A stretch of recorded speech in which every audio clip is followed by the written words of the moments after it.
সবাইকে শুভ সকাল ও অভিনন্দন জানাই। বন্ধুরা, আজকে সকালবেলা কাজে বেরোনোর সময় একটা অ্যাক্সিডেন্ট হলো। একটা বয়স্ক লোকের।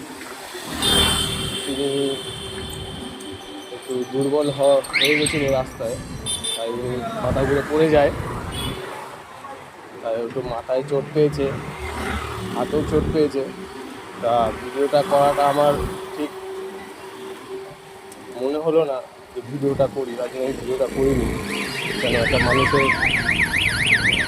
অজ্ঞাত অবস্থায় এরকম ভিডিও করাটা উচিত না, তার জন্য আমি ভিডিওটা করিনি।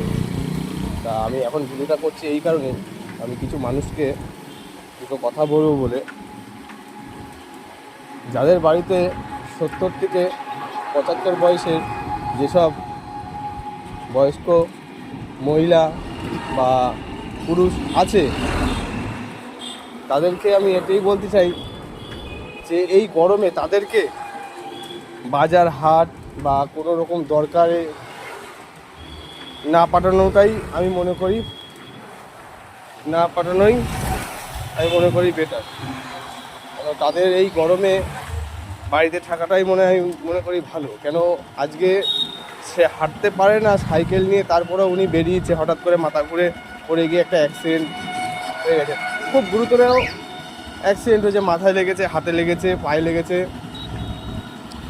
তা আমি বলবো তাদেরকে, তাদের বাড়ির লোককে, যে এই ধরনের যেন দরকার থাকুক বাইরে, কিন্তু তাদেরকে যেন এইসব দরকার কাজ না করায়। কারণ কাকুটাকে আমি জিজ্ঞেস করলাম যে আপনি কি দরকারে বেরিয়েছেন, বলছে উনি নাকি রেশন তুলতে যাচ্ছে। তা আমি তাদের বাড়ির ফ্যামিলিকে বলবো একদমই নয়। এইসব বেটা ছেলেদের বা মেয়ে ছেলেদের যাদের বয়স হয়ে গেছে তাদেরকে বাড়ি রাখার চেষ্টা করুন। কেন এই বয়সে তাদের শরীরটা খুবই দুর্বল থাকে।